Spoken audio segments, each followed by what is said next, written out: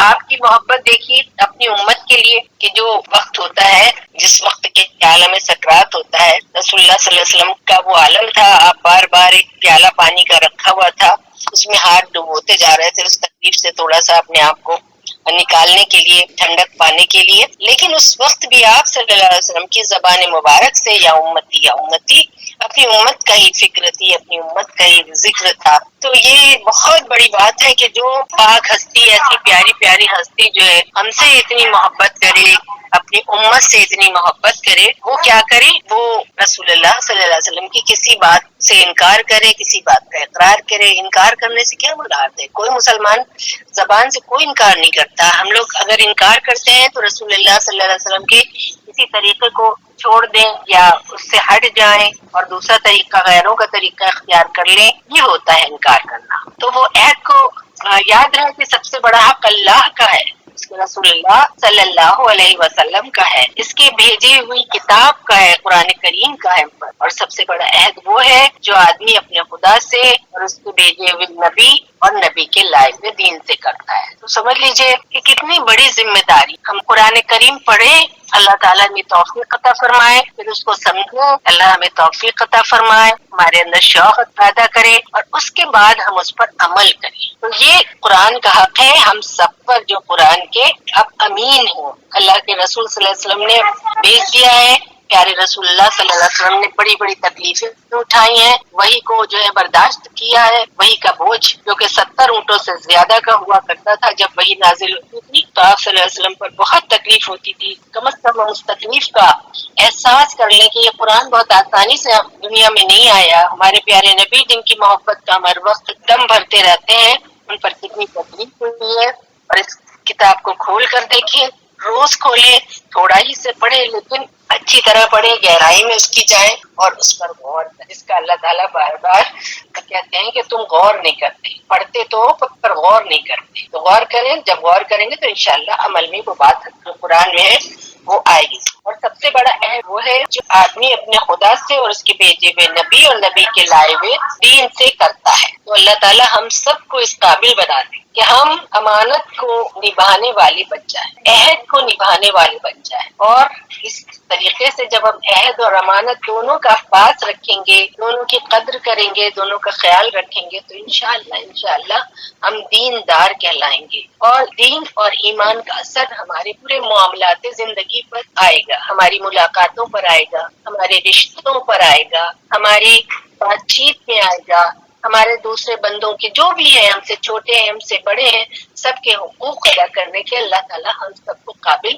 بنائے گا، احساس دلائے گا، جو کہ آج ہم کرتے ہیں کہ کسی کا حق ادا کیا، کسی کا نہیں کیا، کوئی بات کہہ دی بھول گئے، اس کو عمل میں نہیں لائے، کسی کے سے وعدہ کیا اور اس وعدے کو کہہ دیا ارے ٹھیک ہے نہیں کر پائے ہم کیا کریں، کوئی بات نہیں، ایسے اپنے آپ سے ہی کہہ دیا، ایسا نہیں ہے۔ اور اگر ہم انشاءاللہ کہہ دیتے ہیں تو ہمارا جو وہ وعدہ ہے، وہ جو عہد ہے، ارادہ ہے، وہ اور مضبوط ہو جاتا ہے۔ لیکن ایک بات مجھے یاد ہے، ایک صاحبہ ہم اس کو کہہ رہی تھی کہ آپ ہمارے یہاں آئیے گا، تو میں نے کہا انشاءاللہ، تو کل نہیں انشاءاللہ نہیں، آپ ضرور آئیے گا۔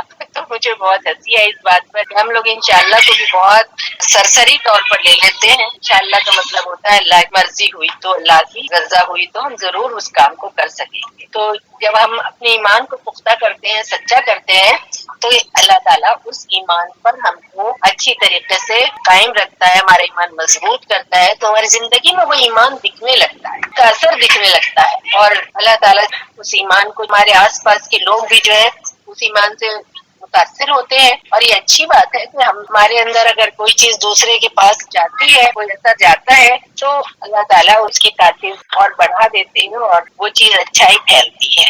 اب اس کے بعد جو ہے وہ ایک اور ہے ایمان کا اثر اخلاق پر، ہمارے اخلاق پر ایمان کا کیا اثر ہوتا ہے۔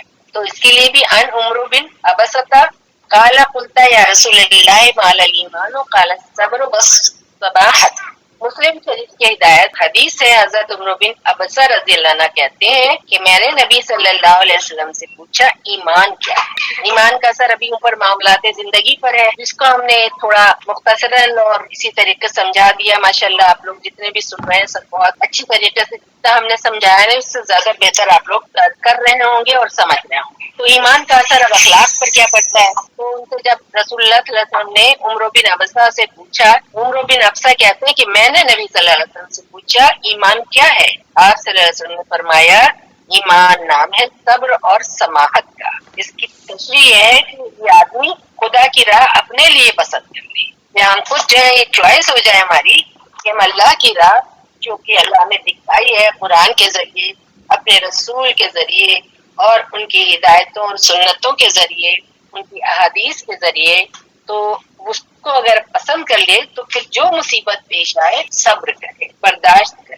خدا کے سہارے آگے بڑھتا جائے، یہ صبر ہے۔ اگر ہم اس کیفیت میں آ جائیں، کچھ بھی ہو ہمیں تو اللہ کے راستے پر چلتے ہی رہنا۔ تھوڑی تھوڑی پریشانیاں تو آتی ہیں بھائی، دیکھیے دنیاوی جو مقاصد ہیں، دنیاوی چیزوں کو حاصل کرنے کے لیے جس راہ پر چلتے ہیں اس میں تو بہت بڑی بڑی مشکلیں آتی ہیں، اور اس کا انعام کا اجر، اس کا بدلہ آخرت کے مقابلے میں بہت تھوڑا ہے اور بہت کم دن رہنے والا۔ اور یہ جو ہمیشہ ہمیشہ کا جو ہمیں بدلہ اور انعام اللہ تعالیٰ دیں گے اور اللہ کے رسول صلی اللہ علیہ وسلم کی پیروی میں ہمیں ملے گا انشاءاللہ، تو وہ تو کوئی جوڑی نہیں ہے، ہمیشہ کی زندگی، ہمیشہ کا سکون، ہمیشہ کے انعامات۔ تو اگر ہم صبر کر لیں، برداشت کر لیں اور خدا کے سہارے بڑھتے ہی جائیں، توکل علی اللہ کو اختیار کر کے، تو کتنا سکون ملے گا۔ یہاں بھی سکون ملتا ہے اگر ہماری کوئی آزمائش ہو رہی ہے دنیا میں اور ہم اس پر صبر کر لیں کہ اللہ کی طرف سے ہے یہ، اور اللہ ہی سے جو ہے ہم سے ڈرے گا، بس پھر اس کے بعد ہم بےقراری، ہماری بے چینی اور بار بار یہ سوچنا کہ اب کیا ہوگا کیا ہوگا، یہ ساری کیفیتیں ختم ہو جاتی ہیں، ایک صبر و سکون اور قرار آ جاتا ہے۔ اور اس کے علاوہ یہ صبر ہے جو ہم بتا رہے ہیں۔ اور دوسری بات یہ ہے کہ آدمی اپنی کمائی خدا کے محتاج بے سہارا بندوں پر خدا کی خوشنودی حاصل کرنے کے لیے خرچ کرے، اپنا مال صدقہ کرے اور جن کی ضرورت ہے ان کو دے، اور یہ کرے کہ اس سے اللہ خوش ہوتا ہے، اس خرچ سے اللہ خوش ہوتا ہے، یہ صدقہ ہے، تو یہ سماحت ہے. خرچ کر کے جو خوشی ہوتی ہے اللہ کی راہ میں، یہ سماحت ہے. اور نیز یہ لفظ نرم خوئی اور اعلیٰ ظرفی کے معنی میں بھی آتا ہے کہ آپ خوش ہیں، خوش ہو جائیں.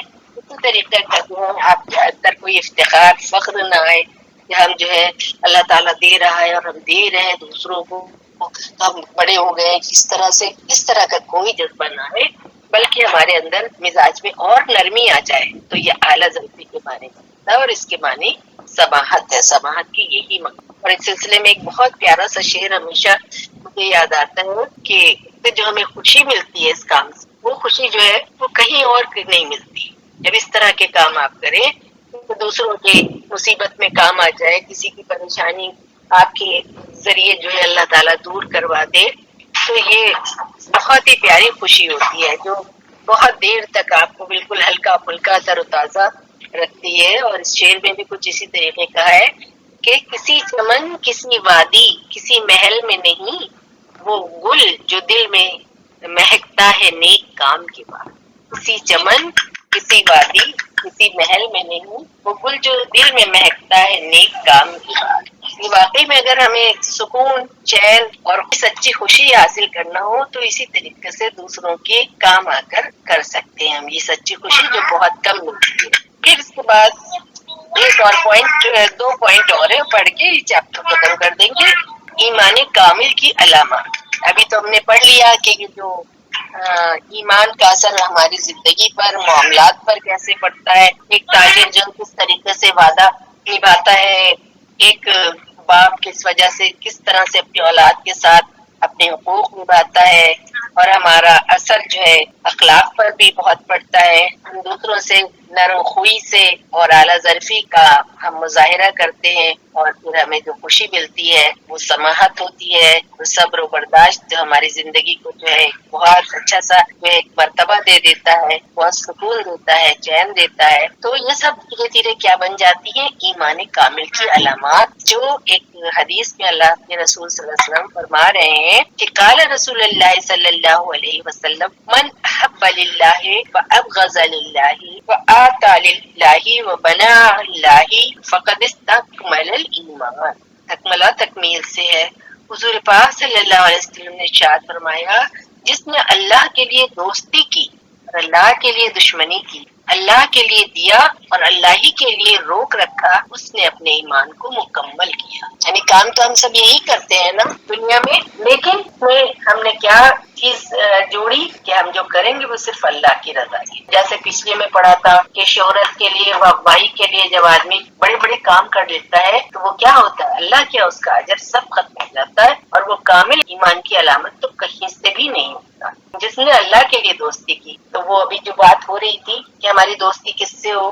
ایسے لوگوں سے ہو جو اللہ کو پسند ہو. اور اللہ کے لیے دشمنی، ہماری دشمنی، ہماری دوستی اور ہمارا دینا اور ہمارا نہ دینا، یہ سب کیا ہے؟ اس کے لیے ہو، مقصد اس کا کیا ہو کہ ہمارا اللہ راضی ہو جائے ان سب کاموں سے. تو ایسے لوگوں نے اگر یہ اختیار کر لیا یہ راستہ، تو اس نے اپنے ایمان کو مکمل کر لیا. اس کی تشریح اس طرح سے کہ آدمی اپنی تربیت کرتے کرتے اس حالت میں پہنچ جاتا ہے کہ وہ جس سے جڑتا ہے، جس سے کٹتا ہے، اللہ کی خاطر جڑتا اور کٹتا ہے، اور اللہ کی رضا حاصل کرنے کے لیے اس سے جڑتا ہے. دین کی خاطر کسی سے محبت کرتا ہے، کسی سے نفرت. خود کی محبت و نفرت اپنی کسی ذاتی غرض اور دنیاوی مفاد کے لیے نہیں ہوتی، بلکہ صرف خدا اور اس کے دین کی خاطر ہوتی ہے. جب آدمی کی یہ حالت ہو جائے تب سمجھو کہ اس کا ایمان مکمل ہوا. ہم سب کو بھی اپنے ایمان کو ٹٹولنا چاہیے، اس کا احتساب کرنا چاہیے، اس کو ایگزامن کرتے رہنا چاہیے کہ ہمارا ایمان جو ہے کس اسٹیج پر ہے. اب آخری پوائنٹ اس کا ہے حلاوت ایمان کا حصول. یعنی ایمان ایک بڑی میٹھی پیاری سی چیز ہے، اور جب کوئی اچھی اور پیاری سی چیز حاصل ہو جاتی ہے تو اس سے بڑے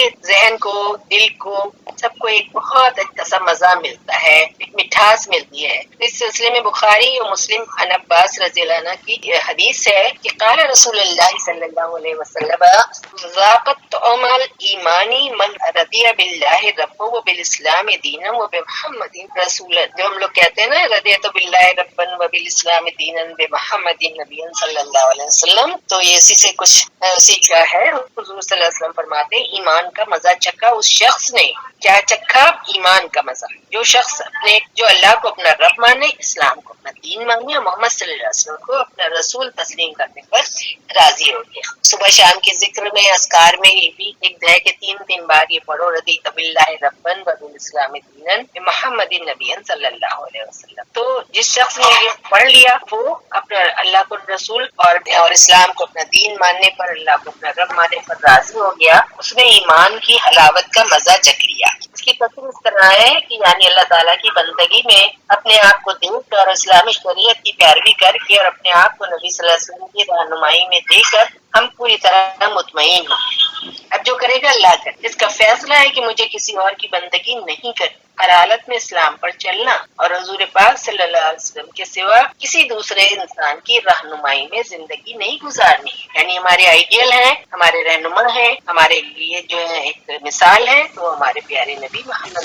صلی اللہ علیہ وسلم ہے۔ جس شخص کا یہ حال ہو جائے تو سمجھ لو کہ مٹھاس اس نے پی لی۔ تو پیارے عزیز بہنوں، یہ حلاوت ایمان کا حصول ہے، یہ حاصل ایمان ہے کہ جس کے اندر یہ آگے کہ ہر وقت اللہ کو اپنا رب مانتے رہے، کسی سے ہمیں کچھ نہیں ملنا ہے، کوئی ہمارا جو ہے پریشانی دور نہیں کر سکتا سوائے اللہ، اور رسول اللہ صلی اللہ علیہ وسلم ہمارے اللہ کے رسول ہیں، اور دین اور اسلام میرا طریقہ ہے، میرا مذہب ہے۔ تو یہ سب چیزیں اگر ہمارے روح میں گہرائی سے اتر گئی تو انشاءاللہ ہم کو حلاوت ایمان مل جائے گی، ایمان کا مزہ مل جائے گا، ذائقہ مل جائے گا۔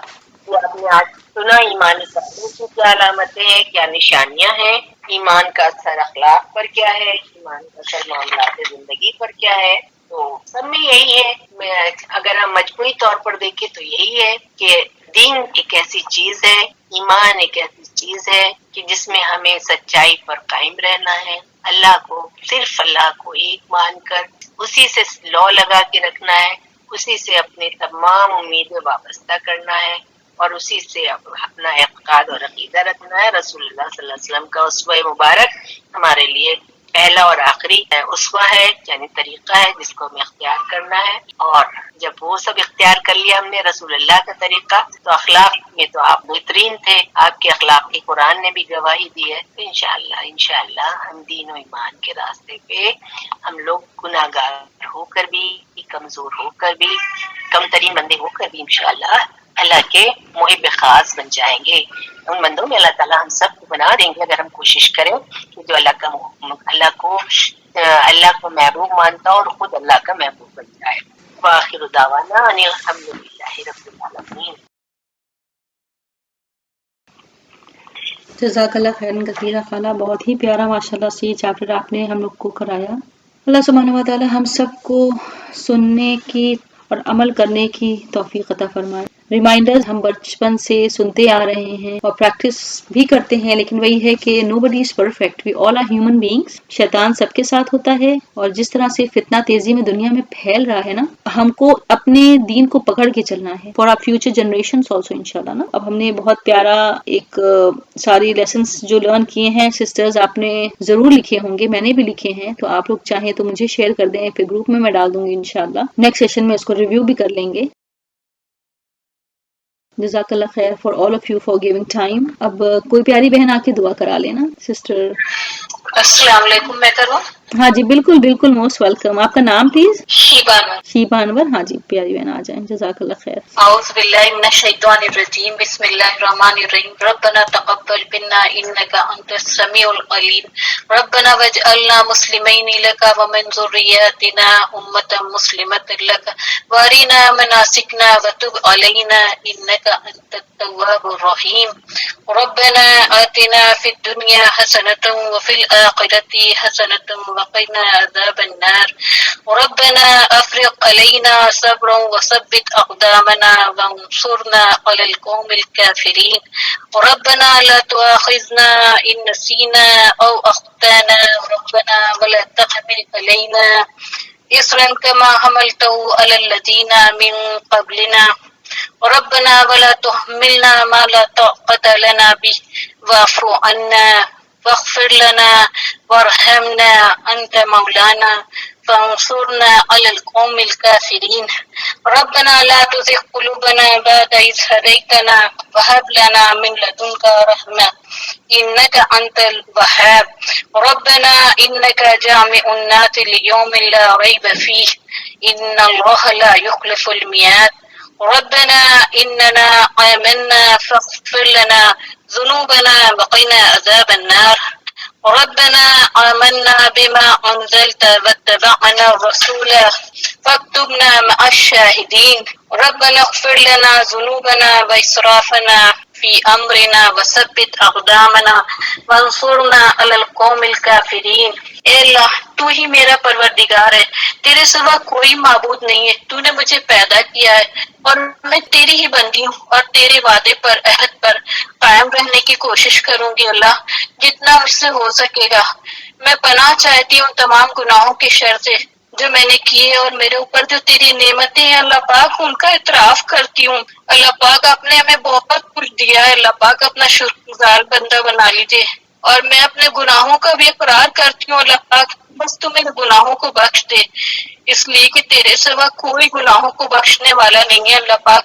اے اللہ پاک آخرت کے عذاب سے ہمیں بچا لیجیے گا، دوزخ سامنے نظر آ رہی ہوگی اللہ پاک اور عذاب کے فرشتے گناہگاروں کو اس میں ڈال رہے ہوں گے اللہ پاک، اس لسٹ میں ہمارا نام نہ ہو اللہ پاک۔ اللہ تعالیٰ جب ہم تصور کرتے ہیں اس دن کے بارے میں تو ہماری روح کانپ جاتی ہے، اس دن کے عذاب سے ہمیں بچا لیجیے گا اللہ پاک۔ کوئی کسی کا ساتھ نہیں دے گا اللہ پاک، ہم سب سے ایسے اعمال کروا لیجیے جو آپ کی بارگاہ رسالت میں قبول ہو جائے اللہ پاک، ہمیں دکھا کے اور ریاکاری کی زندگی سے بچا لیجیے، اپنے ماں باپ کے لیے ہمیں صدقہ جاریہ بنا لیجیے اور ہمارے بچوں کو اللہ پاک ہمارے لیے صدقہ جاریہ بنا دیجیے اللہ پاک، ہمیں رشتوں کو جوڑنے والا بنا دیجیے اللہ پاک، ہمیں اس دن کے عذاب سے بچا دیجیے، کوئی کسی کا ساتھ نہیں دے گا۔ سبحان ربک رب العزت عما یصفون وسلام علی المرسلین رب العالمین، صدق اللہ العظیم۔ جزاک اللہ خیر، جزاک اللہ خیر کثیرہ۔ اللہ تعالیٰ ہم سب کو بس نیک ہدایت دے، اللہ تعالیٰ ہماری ساری کوششوں کو قبول کرے، اور بڑی تکلیف دہ بات ہوتی ہے کہ اللہ تعالیٰ ہم سب کو ریاکاری سے بچائے، اور جب دنیا کی کوئی معاملات ہوتے ہیں تو ہمیں کتنی تکلیف ہوتی ہے، ہم پریشان ہوتے ہیں، اور اگر کوئی سچی بات بھی کہی ہے، دنیا میں کتنی چیزیں اس ٹائم ہو رہی مسلمانوں کے اوپر، بیچارے سچ پہ بھی ہیں، حق پہ بھی ہیں، لیکن پریشان حال ہے نا۔ جہاں بھی دیکھ لیے انڈیا کے ہیں، اب جو بھی جگہ یوکرین میں اب چیزیں ہو رہی ہیں تو انسان کمزور ہے، اس سے یہ پتہ چلتا ہے ہم سب کمزور ہیں، اور اللہ تعالیٰ کیا جب ہم اس میدان میں کھڑے ہوں گے وہاں پہ کیا ہم اپنا حساب دے سکیں گے؟ تو بس اب جتنے بھی سیشنز، چاہے یہ والا ہو چاہے کوئی سا بھی ہو پیاری بہن، ہم کو یہ دیکھنا ہے کہ کیا ہم اس لائق ہیں، اگر نہیں ہیں تو اللہ تعالیٰ ہم کو اس لائق بنا دے کہ ہم اللہ تعالیٰ کا سامنا کر سکیں۔ کیا ہم حساب دینے کے لائق ہیں؟ اللہ تعالیٰ ہم سب کا رائٹ ہینڈ میں اللہ تعالیٰ اعمال نامہ دیں، کوشش کرنی ہے، جدوجہد کرنی ہے انشاءاللہ، اور ریاکاری سے بچائیں، ہمیں اپنی امانتوں کی حفاظت کرنے والا اللہ پاک ہم سب کو بنائیں، اللہ پاک جتنے بھی بیمار ہیں ان کو شفائے کاملہ عطا فرمائیں، اور اللہ پاک آنے والے رمضان میں ہم کو جا کے اس کو صحیح سے استعمال کر کے اس میں سے صحیح اپنی نروز کو کنٹرول، زبانوں کو کنٹرول، دماغ کو، ہر چیز کو کنٹرول کرنا، ٹریننگ جو آئے گی انشاءاللہ اس میں ہم سب پورے اتریں۔ جزاک اللہ خیر، بہت پیاری دعا تھی آپ کی، اللہ پاک قبول کریں اس کو۔ جزاک اللہ for all of you for coming. Inshallah we'll see you again next week. السلام علیکم ورحمۃ اللہ وبرکاتہ۔